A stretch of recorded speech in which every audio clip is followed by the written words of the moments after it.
All right, gang, I am on my way to a rare afternoon matinee screening of The Purge election year. Please just let us purge. Oh, yeah. So I've been kind of thinking lately, like, what would I do if The Purge was legal in Canada? Because it's an American phenomenon in a movie. So let me tell you what I'd do. First of all, I wouldn't commit murder because, quite frankly, that's morally wrong and it's kind of gross. I just had to kill a lot of people. But hear me out. Here's what I'd do. I would find the biggest electronic store in the city that has the best Blu-ray selection. I would take every single Blu-ray, I'd steal them, that they have, that I don't have. I would also grab the biggest and best 4K television, as well as an Ultra HD Blu-ray player. I would load that up into my car. I would run home super fast to avoid being murdered, death, killed on the street. I would hook everything up.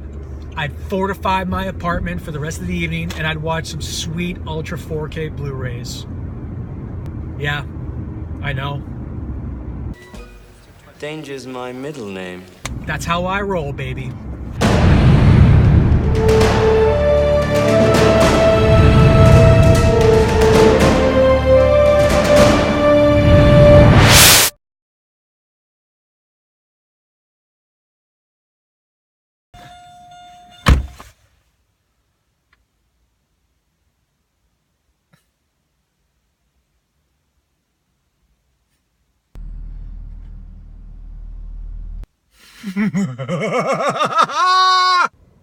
Okay, I'm going to preface my entire review of The Purge election year by saying one thing. I am never ever going to apologize for liking this movie. I'm gonna look in the camera. Shame on you. Now, if you want a reasonable facsimile of what it was like sitting next to me in the theater while I was watching Purge election year, I think this probably fits the bill pretty much perfectly. Excuse me. Dad, are you gonna lend me the money or not? Okay, so in order for me to talk about this movie in a little bit more detail, and for those that are really unfamiliar with the Purge cinematic universe, and I can't believe I just used the terms the Purge cinematic universe. Okay, so basically it takes place in this not too distant futuristic America. It's set, the first film was set in the early 2020s, and there's a new group of founding fathers who have enacted policy that has essentially eroded unemployment, crime, you name it. It's basically at 0%. But there's a big catch to all of this. They have institutionalized the annual purge. What is the purge? Okay, so the purge occurs once a year, takes place during 12 hours, during which time all crime is legal. Everything. So murder, legal. Kidnapping, legal. Arson, legal. Michael Bay's continued film career, legal. No! You know, the first film, I sort of had maybe a bit of a love-hate relationship with it, so I really loved the premise of the Purge films. But in the first film, it was sort of fighting within itself. Like, it really wanted to be this thoughtful and contemplative sci-fi parable about the war between the haves and the have-nots, the 99% versus the 1%. It also wanted to be this commentary piece on the nature of gun violence and the right to bear arms. But at the same time, it really wanted to be this B-grade exploitation grindhouse film, and it was fighting a war within itself. Then came the Purge ANARCHY, which was sort of like a sequel, but more kind of like a reboot of the first film, and it just completely harnessed and embraced its lurid trashiness. And I actually really liked the Purge ANARCHY. I thought it was a pretty decent sequel.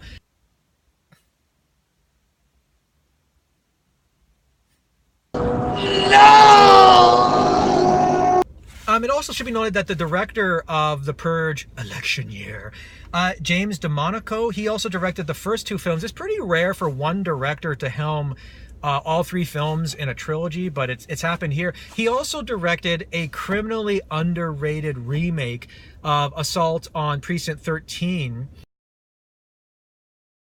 which came out many years ago. That also starred Ethan Hawke, who of course starred in the very first Purge film.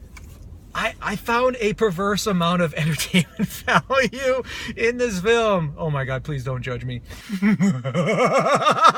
The basic crutch of it is this. There's a woman, she's played by Elizabeth Mitchell from Lost, and she is a presidential candidate, and she's running on a platform that she wants to end the purge because she thinks it'll liberate society and make society a hell of a lot more healthy. I got no problems with that, but let me tell you something. The characters in this film and the politicians, not to mention the film going public as a whole, don't want the purge to end. If the purge ends, we're not going to get the purge 4 through 10. And trust me, if these films continue to triple their return on their investment at the opening weekend box office, there's going to be a purge 4 through 10. Oh my God! Oh my God! Oh my God! So anyway, she's running on a platform where she wants to end the purge. Meanwhile, the founding fathers, these really greedy and despicable politicians, they want to keep the purge running because essentially that means that the homeless and the poor are basically going to be eradicated rather quickly, which means that they have to shell out less money to help support them in terms of welfare and health care and so forth. So they basically hire this white supremacist militia. I'm not making this up.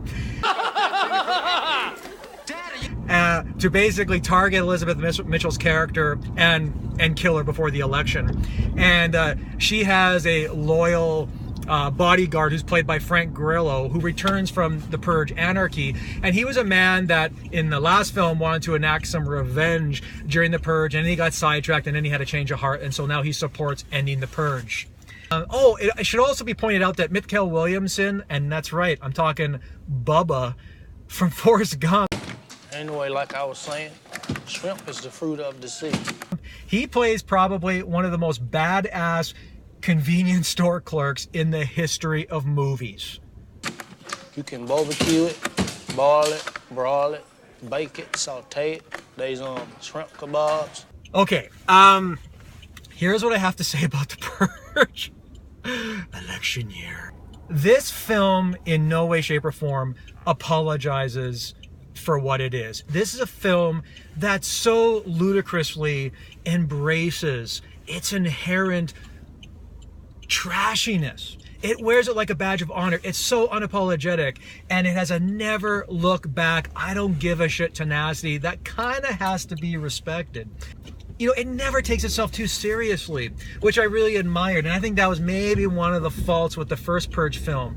I mean, these films essentially they're like the types of cheap, unhealthy, and disposable grindhouse films that would have been in like drive-in movie theaters, second-rate drive-in movie theaters of the 1970s. So that's how I kind of approach this film. And my endorsement of the Purge election year really has, you know, nothing to do with my lack of taste as a film critic. I'm not one of those highbrow film critics that can enjoy good trashy cinema.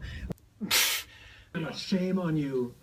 I don't review movies based on universal constructs, okay? What I mean by that is when I say that I enjoyed the Purge election year and I didn't enjoy Steven Spielberg's recent The BFG, that's not to say that the Purge election year is a film that trumps the qualities of a Steven Spielberg film.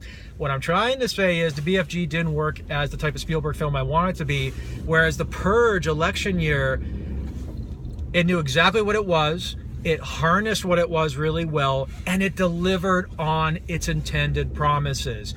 And on those levels, the Purge election year is kind of a success. I can't really describe it any other way.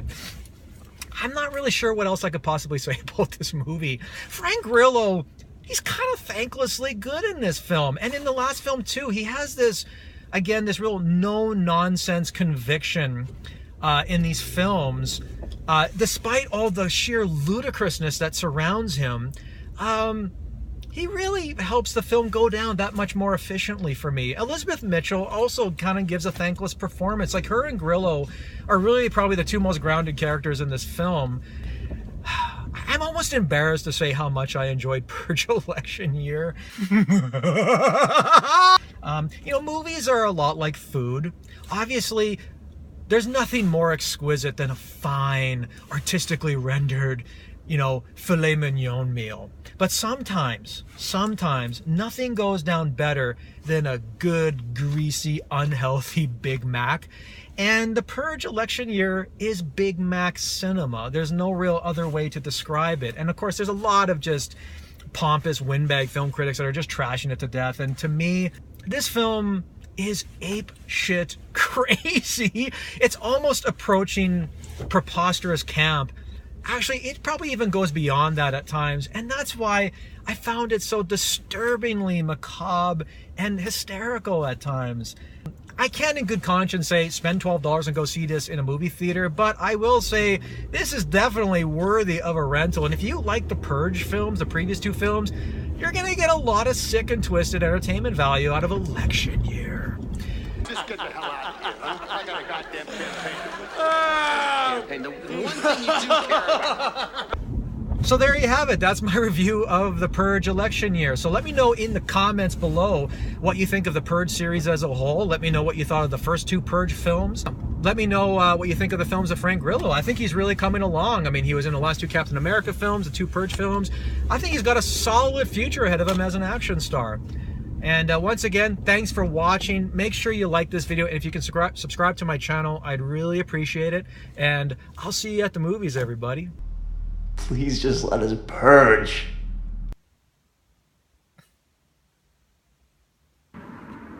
That is all. Carry on.